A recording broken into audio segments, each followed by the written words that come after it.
Item ಯಾವುದೇ ಇರಲಿ try ಮಾಡಿ ಆಚಿ ಚಿಕನ್ ಮಸಾಲಾ. ರಾಜ್ಯ ಸರ್ಕಾರದಿಂದ ಕೆಲ ಕೇಸ್ಗಳನ್ನ ವಾಪಸ್ ಪಡೆದಂತ ವಿಚಾರಕ್ಕೆ ಸಂಬಂಧಪಟ್ಟಂತೆ ಸಿಎಂ ಸಿದ್ದರಾಮಯ್ಯ ಅವರ ವಿರುದ್ಧ ಶಾಸಕ ಯತ್ನಾಳ್ ಅವರು ಆಕ್ರೋಶ ಹೊರ ಹಾಕಿದ್ದಾರೆ. ಸಿದ್ದರಾಮಯ್ಯನವರದ್ದು ಅತಿರೇಕದ ಪರಮಾವಧಿಯಾಗಿದೆ.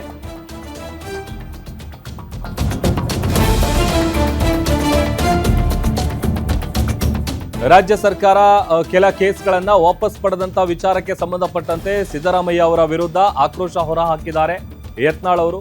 ಸಿದ್ದರಾಮಯ್ಯ ಅವರದ್ದು ಅತಿರೇಕದ ಪರಮಾವಧಿ ಆಗ್ಬಿಟ್ಟಿದೆ. ಪಶ್ಚಿಮ ಬಂಗಾಳದಲ್ಲಿ ಮಮತಾ ಬ್ಯಾನರ್ಜಿಯದ್ದು ಏನಾಗಿದೆ ಈಗ ಪರಿಸ್ಥಿತಿ ಅಂತ ಪ್ರಶ್ನೆ ಮಾಡಿದ್ದಾರೆ. ಇನ್ನೊಮ್ಮೆ ಸಿಎಂ ಆಗಿದ್ರೆ ಅದು ಬಾಂಗ್ಲಾದೇಶದ ಭಾಗ ಆಗ್ತಾ ಇತ್ತು. ಕೆಜೆ ಹಳ್ಳಿ ಡಿಜೆ ಹಳ್ಳಿ ಪೊಲೀಸ್ ಠಾಣೆಗೆ ಬೆಂಕಿ ಹಚ್ಚಿದ್ರು. ಇಂಥವರನ್ನ ಬಿಟ್ರೆ ರಾಜ್ಯದಲ್ಲಿ ಅರಾಜಕತೆ ಸೃಷ್ಟಿಯಾಗುತ್ತೆ ಅಂತ ಯತ್ನಾಳ್ ಗುಡುಗಿದ್ದಾರೆ.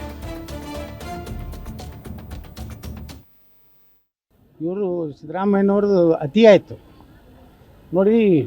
ಎಷ್ಟೋ ಹಿಂದೂ ಕಾರ್ಯಕರ್ತರು ಗೋ ರಕ್ಷಣೆ ಸಲುವಾಗಿ ಅವ್ರದ್ದು ಹತ್ಯೆಗಳಾಗ್ಯಾವ ಮತ್ತು ಎಷ್ಟೋ ಸಲ ಅವ್ರ ಮ್ಯಾಗೂ ದಾಖಲೆಗಳಾಗ್ಯಾವ.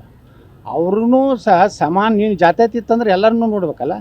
ಒಂದೇ ವರ್ಗದ ಕೆಲವೊಂದು ಕಲ್ಲು ಯಾರು ನಮ್ಮ ಕೇಂದ್ರ ಸಚಿವರು ಕಾರಿನ ಮೇಲೆ ಕಲ್ಲು ಹೋಗೋದಂಥದ್ದು, ಗುಂಡಾಗಿರಿ ಮಾಡೋದು. ಇವತ್ತು KG ಹಳ್ಳಿ DG ಹಳ್ಳಿಯಲ್ಲಿ ಪೊಲೀಸ್ ಸ್ಟೇಷನ್ಗೆ ಬೆಂಕಿ ಹಚ್ಚೋದವರು, ಹುಬ್ಬಳ್ಳಿಯಲ್ಲಿ ಪೊಲೀಸ್ ಸ್ಟೇಷನ್ ಬೆಂಕಿ ಇಂಥವ್ರನ್ನೆಲ್ಲ ನೀವು ಬಿಟ್ಕೊತ ಹೋದ್ರೆ ಅದು ಕರ್ನಾಟಕದಲ್ಲಿ ಅರಾಜಕತೆ ಆಗ್ತದೆ.